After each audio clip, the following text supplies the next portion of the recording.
नमस्कार स्टूडेंट, स्वागत है आपका अपने यूट्यूब चैनल सुभाष क्लास में। हम आपके लिए लेकर आए यूपी बोर्ड वार्षिक परीक्षा पेपर कक्षा नौवीं। जो आपके वार्षिक परीक्षा पेपर है कक्षा नौवीं, विषय है आपका हिंदी के पेपर का फुल सोल्यूशन लेकर आए। वार्षिक परीक्षा पेपर जो आपकी इस बार 2022 में वार्षिक परीक्षा पेपर हो रहे हैं, उस वार्षिक परीक्षा पेपर का फुल सॉल्यूशन है।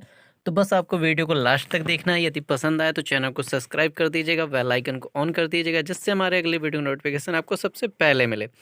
तो स्टार्ट करते हैं वीडियो। तो पहले नोटिफिकेशन पढ़ लीजिए जो नोट दिए हैं आपके। इसके बाद स्टार्ट करते हैं। पहला क्वेश्चन है हमारा, परीक्षा गुरु उपन्यास के लेखक कौन है? तो परीक्षा गुरु उपन्यास के लेखक कौन है? ऑप्शन दिए गए हैं लाल श्रीनिवास दास, लल्लू लाल, शिव सिंह सेंगर, वृंदावन लाल वर्मा। तो इसका राइट आंसर क्या हो जाएगा? लाला श्रीनिवास दास। तो ऑप्शन नंबर ए बिल्कुल राइट हो जाएगा। तो टिक कर लीजिए, ऑप्शन नंबर ए बिल्कुल राइट हो जाएगा। इसके बाद दूसरा क्वेश्चन देख लीजिए, निम्न में से कौन सा भारतेंदु द्वारा लिखा नाटक है? भारत दुर्दशा, सत्य हरिश्चंद्र, चंद्रावली, उपयुक्त सभी। तो ये सारे जो रचनाएं हैं ये सभी भारतेंदु जी द्वारा की गई हैं। तो क्या हो जाएगा? उपयुक्त सभी। इसके बाद क्वेश्चन नंबर तीसरा, ये सारे क्वेश्चन ऑप्शनल 20 नंबर के हैं। 20 क्वेश्चन है, एक नंबर का एक क्वेश्चन। अध्यापक पूर्ण सिंह किस युग के निबंधकार हैं? अध्यापक पूर्ण सिंह किस युग के निबंधकार हैं? ऑप्शन आ दिया गया, शुक्ल युग, द्विवेदी युग, शुक्लोत्तर युग, आधुनिक युग। तो इसका राइट आंसर हो जाएगा, कौन सा युग हो जाएगा? द्विवेदी युग। तो ये कौन से युग के रचनाकार थे? पूर्ण सिंह द्विवेदी युग के। इसके बाद नेक्स्ट क्वेश्चन है, निम्न में से कौन सा भक्तकालीन कवि है? सूरदास, तुलसीदास, मीराबाई। तो ये क्या है? ये तीनों कवि ऐसे थे जो भक्तकालीन कवि थे, सूरदास, तुलसीदास, मीराबाई। इसके बाद क्वेश्चन नंबर 5 में, बात निबंध के लेखक हैं प्रताप नारायण मिश्र, रामचंद्र शुक्ल, श्याम सुंदर दास, हजारी प्रसाद द्विवेदी। तो राइट आंसर क्या हो जाएगा? प्रताप नारायण मिश्र। क्या हो जाएगा? प्रताप नारायण मिश्र। इसके बाद नेक्स्ट है, बाण भट्ट की आत्मकथा उपन्यास के लेखक कौन है? बाण भट्ट की आत्मकथा उपन्यास के लेखक कौन है? महावीर प्रसाद द्विवेदी, हजारी प्रसाद द्विवेदी, प्रेमचंद, इनमें से कोई नहीं। तो इसका राइट आंसर क्या हो जाएगा? हजारी प्रसाद द्विवेदी। राइट आंसर क्या हो जाएगा? हजारी प्रसाद द्विवेदी। इसके बाद क्वेश्चन नंबर नेक्स्ट है, क्वेश्चन नंबर 7 है, आधुनिक मीरा के नाम से किसे जानते हैं? सुभद्रा कुमारी चौहान, महादेवी वर्मा, मैत्रेयी पुष्पा, प्रभा खेतान। तो राइट आंसर क्या हो जाएगा? आधुनिक युग की मीरा के नाम से किसे जानते हैं? महादेवी वर्मा जी को आधुनिक युग की मीरा के नाम से जानते हैं। इसके बाद क्वेश्चन नंबर 8वां है, ठेले पर हिमालय किस विधा की रचना है? यात्रावत, कहानी, एकांकी, निबंध। तो ये कैसी रचना है? ये एक यात्राव्रत है। ठेले पर हिमालय ये कैसी रचना है? एक यात्रावत है। तो वीडियो को पूरा देखिएगा और अपने दोस्तों को ज़्यादा से ज़्यादा शेयर करिएगा, क्योंकि उन्हें भी आपका ये पेपर जरूर मिले। इसके बाद क्वेश्चन नंबर 9 है, मीरा ने संसार की तुलना किससे की है? चौरस खेल से, सेमल के फूल से, गुलाब के फूल से, इनमें से कोई नहीं। तो मीरा ने इस संसार की तुलना की है चौरस खेल से। किससे की है? चौरस खेल से। इसके बाद नेक्स्ट है, भारतेंदु युग के प्रवर्तक थे कौन थे? भारतेंदु हरिश्चंद्र, महावीर प्रसाद द्विवेदी, आचार्य रामचंद्र शुक्ल, इनमें से कोई नहीं। तो कौन से थे? भारतेंदु हरिश्चंद्र। भारतेंदु युग के प्रवर्तक कौन थे? भारतेंदु हरिश्चंद्र। इसके बाद नेक्स्ट है, छायावादी युग के प्रवर्तक माने जाते हैं जयशंकर प्रसाद, मैथिली शरण गुप्त, भारतेंदु हरिश्चंद्र, महादेवी वर्मा। तो राइट आंसर क्या हो जाएगा? छायावादी युग के प्रवर्तक जयशंकर प्रसाद जी को माना जाता है। इसके बाद नेक्स्ट है, राम वीर्य केन सदृश आसीत। तो राइट आंसर हो जाएगा इसका ऑप्शन आ, समुद्र इव। इसके बाद नेक्स्ट है, क्वेश्चन नंबर 13 है, रामदासा कुत्र निवसति। तो राइट आंसर क्या हो जाएगा इसका? नारायणपुरे, गोविंदपुरे, रामपुरे, कृष्णपुरे। तो राइट आंसर हो जाएगा इसका नारायणपुरे। इसके बाद नेक्स्ट है 14वां क्वेश्चन है, कीदृशो मार्ग सोत्तम भवति। कुमार्ग, सुमार्ग, संतामार्ग, कौन सा मार्ग? सुमार्ग। इसके बाद नेक्स्ट क्वेश्चन है, 15वां क्वेश्चन है, रस के कितने अंग होते हैं? 4, 5, 6, 7। तो रस के कितने अंग होते हैं? 4 अंग होते हैं। कितने अंग होते हैं? 4 अंग होते हैं। इसके बाद क्वेश्चन नंबर नेक्स्ट है,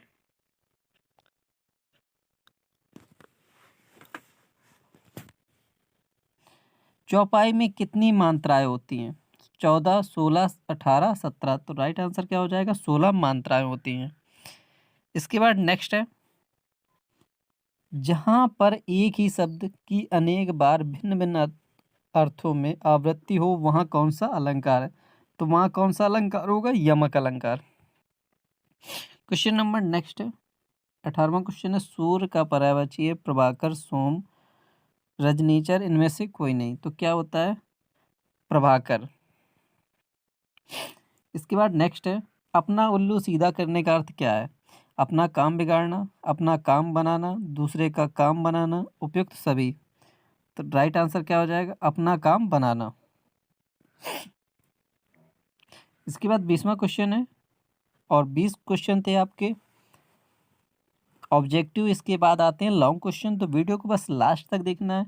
हरे शब्द में कौन सी विभक्ति है? तो इसका राइट आंसर हो जाएगा चतुर्थी विभक्ति एकवचन। तो राइट आंसर क्या हो जाएगा? हरे शब्द में कौन सी विभक्ति है? चतुर्थी विभक्ति एकवचन। तो बस आपको वीडियो को पूरा देखना है, और यदि आपने अभी तक चैनल को सब्सक्राइब नहीं किया हो तो चैनल को जल्दी से सब्सक्राइब कर लीजिए। हमारा खंड बा है 50 नंबर का, 20 नंबर का ऑप्शनल थे खंड बा। तो पहले क्वेश्चन देख लीजिए, फिर इस सारे क्वेश्चनों का एक साथ अब पेपर देख लीजिए पूरा, फिर इसके बाद पूरे पेपर का एक साथ आंसर दे देंगे। तो निम्नलिखित गद्यांशों में से किसी एक के नीचे दिए गए प्रश्नों के उत्तर दीजिए। तो ये आप पेपर देख लीजिए अपना, फिर इसके बाद पूरे पेपर का हम एक साथ आंसर बता देंगे। तो यदि वीडियो पसंद आए तो चैनल को सब्सक्राइब कर दीजिएगा। 22वां क्वेश्चन है, निम्नलिखित पदांश में से किसी एक की संदर्भ सहित व्याख्या कीजिए तथा काव्य सौंदर्य भी लिखिए। तो दिया गया है, 2 पद दिए गए हैं। इसके बाद नेक्स्ट क्वेश्चन देख लीजिए। तो पहले सारे क्वेश्चन दिखाई दे रहे हैं, फिर सारे क्वेश्चनों के एक साथ आंसर बता देंगे। तो पहले क्वेश्चन देख लेते हैं, फिर सारे क्वेश्चनों के एक साथ आंसर देख लेते हैं। तो क्वेश्चन देख लीजिए। इसके बाद 24वां क्वेश्चन है, नए मेहमान एकांकी के आधार पर प्रमुख पात्र का चित्रण कीजिए। 25वां दिया गया है, निम्नलिखित लेखकों में से किसी एक का जीवन परिचय दीजिए। आचार्य हजारी प्रसाद द्विवेदी, धर्मवीर भारती, महादेवी वर्मा। तो हम आपको बताएंगे महादेवी वर्मा जी का जीवन परिचय। इसके बाद खा में दिया गया, निम्नलिखित कवियों में से किसी एक कवि का जीवन परिचय लिखिए। तो हमने मैथिली शरण गुप्त जी का जीवन परिचय दिया है। तो बस आपको बस वीडियो को लास्ट तक देखना है। यदि पसंद आए तो चैनल को सब्सक्राइब जरूर कर लीजिएगा। इसके बाद है 6वां है, अपनी पाठ्य पुस्तक के आधार पर कंठस्थ किया हुआ कोई एक श्लोक लिखना है। इसके बाद चौपाई, दोहा के लक्षण उदाहरण सहित लिखिए। तो हमने दोहा के लक्षण और उदाहरण सहित बताया। वीर रस और श्रृंगार रस की परिभाषा, तो हमने वीर रस की परिभाषा बताई है। यमक अलंकार और श्लेष अलंकार, तो हमने यमक अलंकार की परिभाषा उदाहरण सहित बताया। तो बस आपको वीडियो को पूरा देखना है। पहले अपना क्वेश्चन कर लीजिए, क्वेश्चन देख लीजिए पूरे। तो निम्नलिखित 2 वाक्यों का संस्कृत में अनुवाद, तो हमने पहला और दूसरे का अनुवाद संस्कृत में कर दिया है। इसके बाद नेक्स्ट देख लेते हैं लास्ट क्वेश्चन, क्वेश्चन नंबर 29, प्रधानाचार्य जी को 2 दिन के अवकाश हेतु प्रार्थना पत्र। तो ये भी हमने लिख दिया है।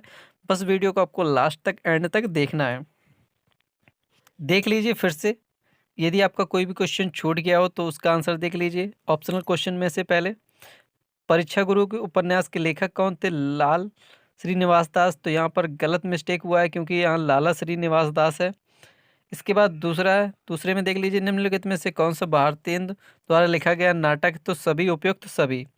इसके बाद तीसरा होता, अध्यापक पूर्ण सिंह किस युग के थे? तो द्विवेदी युग के। तो ये सारे एक बार फिर से मिला लीजिए। निम्नलिखित में से कौन सा भक्तिकालीन कवि है? तो उपयुक्त सभी।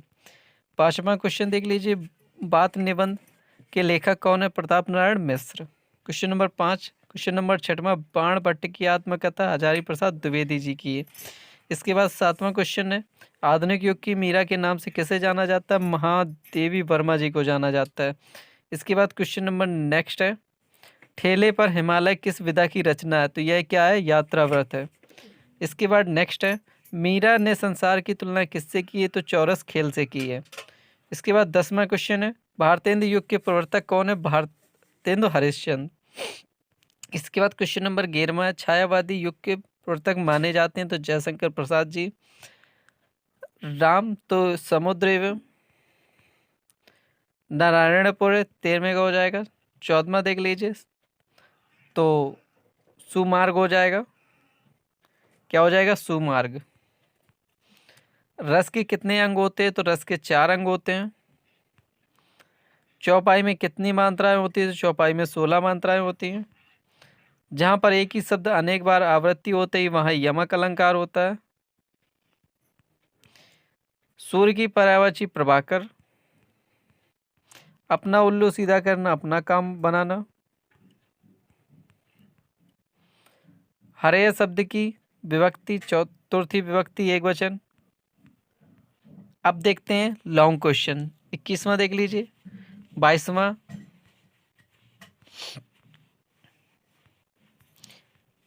इसके बाद 23वां, 24वां। तो देख लीजिए, महादेवी किसी एक लेखक का जीवन परिचय लिखना है। तो हमने लिखा है महादेवी वर्मा जी का जीवन परिचय। तो देख लीजिए महादेवी वर्मा जी का जीवन परिचय।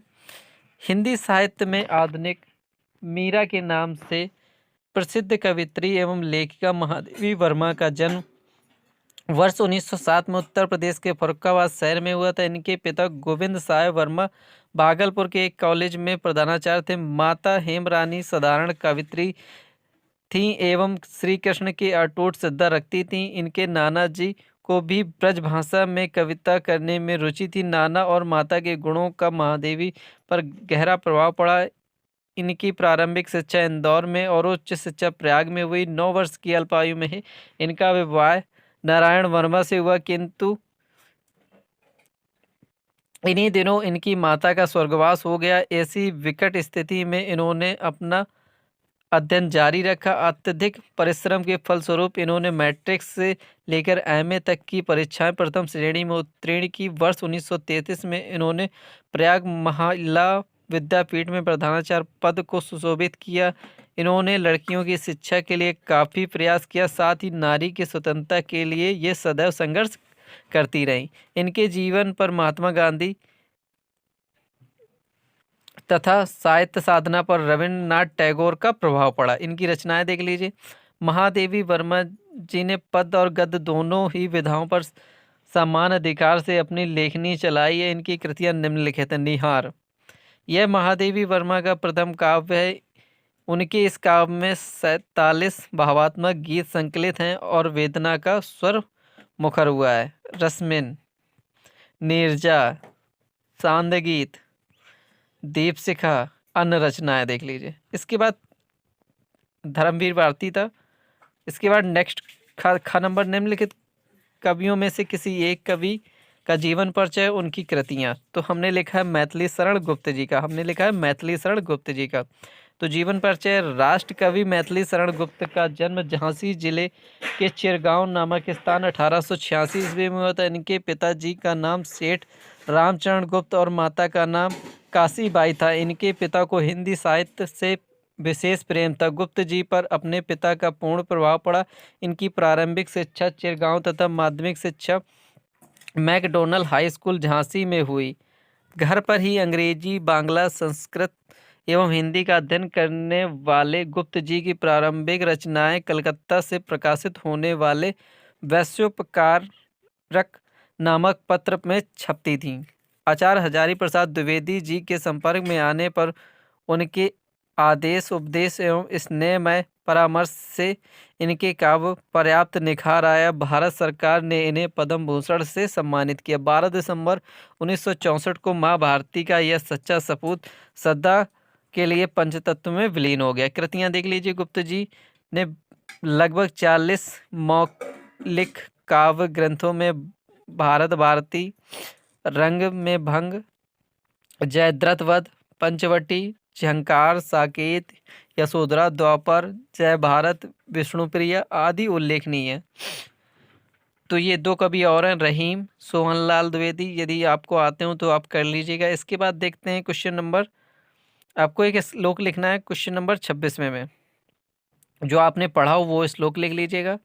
इसके बाद 27वां है चौपाई तथा दोहा के लक्षण उदाहरण सहित लिखिए। तो दोहा का हमने दिया है, तो देख लेते हैं दोहा क्या होता है। यह 2 पंक्ति का होता है, इसमें चरण होते हैं, इसमें विषम चरण प्रथम व तृतीय 13-13 मात्राएं और सम चरणों में द्वितीय और चतुर्थ में 11-11 मात्राएं होती हैं। बड़ा हुआ तो पंक्ति का आरंभ जा गण सा अर्थात अंत में लघु होता है। उदाहरण देख लीजिए, बड़ा हुआ तो क्या हुआ जैसे पेड़ खजूर। तो यह इसका उदाहरण है, बड़ा हुआ तो क्या हुआ जैसे पेड़ खजूर। इसके बाद नेक्स्ट है खा नंबर है वीर अथवा श्रृंगार रस की परिभाषा उदाहरण सहित लिखिए। तो वीर रस, जब किसी रचना या वाक्य आदि में वीरता जैसे स्थायी भाव की उत्पत्ति होती है तो वहाँ वीर रस कहा जाता है। तो वीर रस का उदाहरण देख लीजिए, बुंदेलो हर बोलो के मुँह हमने सुनी कहानी थी, खूब लड़ी मर्दानी वह तो झांसी वाली रानी थी। तो ये किसका उदाहरण है? वीर रस का उदाहरण है। बुंदेलो हर बोलो के मुँह से सुनी हमने कहानी थी, खूब लड़ी मर्दानी थी वह झांसी वाली रानी थी। इसके बाद ग नंबर है यमक अथवा श्लेष अलंकार की परिभाषा। तो हमने यमक अलंकार जिस काव्य में समान शब्द के अलग अलग अर्थों में आवृत्ति हो वहाँ यमक अलंकार होता है, यानी जहाँ एक ही शब्द जितनी बार आए उतनी ही अलग अलग अर्थ दे। जैसे कनक कनकते 100 गुनी, मत दकता अधिकाय, या खाए बौराय नर या पाए बौराय। इसके बाद नेक्स्ट है निम्न 28वां क्वेश्चन है, निम्नलिखित में से 2 वाक्यों के संस्कृत में अनुवाद कीजिए। सीता भोजन पकाती, सीता भोजना पचती। दूसरा है मोहन गेंद खेलता है, मोहना कंदुकाया क्रीडति।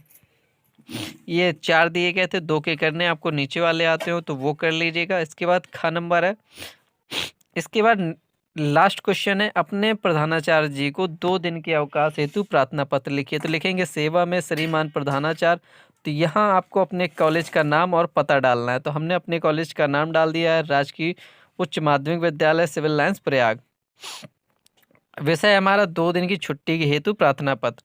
तो लिखेंगे सविनय निवेदन है कि मैं आपके स्कूल में अपनी कक्षा जो 9वीं लिख देना, आप कौन सी कक्षा में पढ़ते हैं? 9वीं कक्षा का छात्र हूँ, छात्र या छात्रा।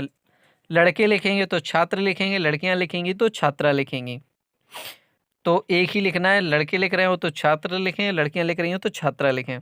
इसके बाद हूँ मैं कल रात्रि से ज्वर बुखार से पीड़ित हूँ। यदि आप किसी और कारण से कहीं बाहर जा रहे हो, उस कारण छुट्टी लेना चाहते हो तो आपको वो कारण लिखना नहीं। यदि बुखार के कारण छुट्टी लेना चाहते हो तो बुखार लिखना है। चिकित्सक ने उपचार के साथ साथ 2 दिन का पूर्ण विश्राम के लिए कहा है, इसलिए मैं विद्यालय में उपस्थित होने में असमर्थ हूँ। अतः आप मुझे दिनांक, आपको एक डेट डाल देनी है, उसके 2 दिन बाद की डेट डाल देनी है। तो 2 दिन की दिन का अवकाश प्रदान करने की अति कृपा होगी और धन्यवाद। नीचे लिख देना है आपको आज्ञाकारी शिष्य या शिष्या, लड़के हों तो शिष्य लिखें, लड़कियां हों तो शिष्या लिखें। नीचे नाम लिख दें, पिता का नाम, कक्षा और दिनांक। ये था आपका पूरा पेपर का फुल सॉल्यूशन। यदि आपको पसंद आया हो तो चैनल को सब्सक्राइब कर दीजिएगा। हम आपके सभी सब्जेक्टों के फुल सॉल्यूशन करवाएंगे। तो चैनल को सब्सक्राइब नहीं किया हो तो जल्दी सब्सक्राइब कर लीजिए, अपने दोस्तों को भी शेयर कर दीजिए। यदि जो क्वेश्चन छूट गए, यदि उनका आंसर पाना चाहते हो तो बस आपको गूगल पर सर्च करना होगा www.subhans SUBHANSH क्लासेस CLASSESH.com। तो subhansclasses.com जब आप गूगल पर सर्च करेंगे तो वहाँ से आपको हमारी वेबसाइट मिल जाएगी और आप सभी सब्जेक्टों के वार्षिक परीक्षा पेपर का फुल सॉल्यूशन प्राप्त कर सकते हैं। तो मिलते हैं नेक्स्ट वीडियो में, तब तक के लिए बाय बाय।